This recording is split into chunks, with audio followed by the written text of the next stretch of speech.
ಈ ಬಡ್ಜೆಟ್ ಅಧ್ಯಕ್ಷರೇ,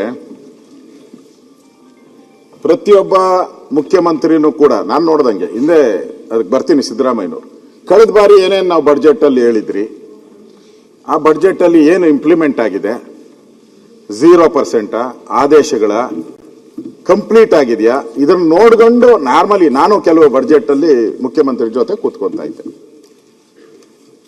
ಅವಾಗ ಏನ್ ಮಾಡ್ತಾ ಇದ್ರು ಮುಖ್ಯಮಂತ್ರಿ, ಪ್ರಿನ್ಸಿಪಲ್ ಸೆಕ್ರೆಟರಿ ಮಂತ್ರಿ ಬಂದು ಕೂತ್ಕೊಂಡಾಗ ಕೇಳ್ತಾ ಇದ್ರು, ಏನಪ್ಪಾ ಎಷ್ಟು ದುಡ್ಡು ಕೊಟ್ಟಿದ್ದೀನಿ ಕಳೆದ ಬಾರಿ? 5,000 ಕೋಟಿ ಕೊಟ್ಟಿದ್ದೀರಿ. ಎಷ್ಟು ಖರ್ಚು ಮಾಡಿದೀಯಾ? 2,000. ಹಾಗಾದ್ರೆ ನಿಮ್ಗೆ 2,000 ಕೊಡೋದಿ ಸರಿ ಅಂತ ಇದ್ರು, ಹೇಳ್ತಾ ಇದ್ರು.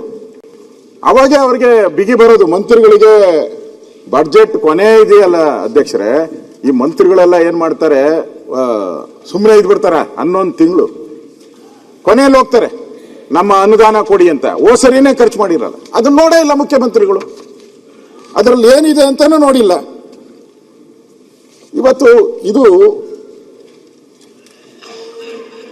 ಸಾಲ ಮಾಡಿ ಹೊಸ ಸಾಲ ತೀರ್ಸಕ್ಕಷ್ಟೇ ಇದು ಮಾಡಿರೋದು. ಸಾಲ ಮಾಡಿ ಹೊಸ ಸಾಲ ಅಂತವ್ರು ಬೆಂಗಳೂರಲ್ಲಿ ಕರ್ನಾಟಕದಲ್ಲಿ ಬಹಳ ಜನ ಇದ್ದಾರೆ. ಈ ತಿಂಗಳಿಗೆ ಏನ್ ಬೇಕೋ ಸಾಲ ಮಾಡೋದು, ಅವನಿಗೆ ಇನ್ನೊಬ್ಬನ ಕೊಡ್ಬೇಕಾದ್ರೆ ಇನ್ನೊಬ್ಬರಿಂದ ತಗೊಳೋದು, ಅವನ್ ಕೊಡ್ಬೇಕಾದ್ರೆ ಇನ್ನೊಬ್ಬನು, ಅವನಿಗೆ ಹಿಂಗೆ ಹೋಗಿ ಹೋಗಿ ಈ ಸಾಲದ ಹೊರೆ ಇವತ್ತು ಆಗಿದೆ.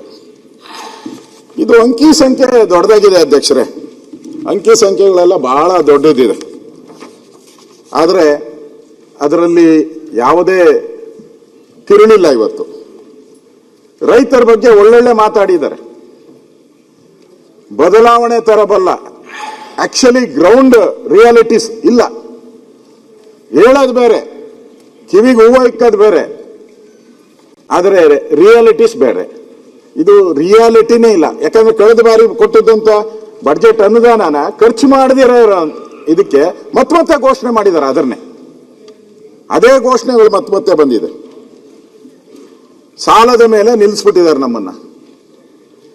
ಅದನ್ನೇ ಅಭಿವೃದ್ಧಿ, ಸಾಲದ ಮೇಲೆ ನಿಲ್ಲಿಸಿರೋದೇ ನಮ್ಮ ಅಭಿವೃದ್ಧಿ ಅಂತ ತೋರಿಸ್ತಾ ಇದ್ದಾರೆ ಇವತ್ತು.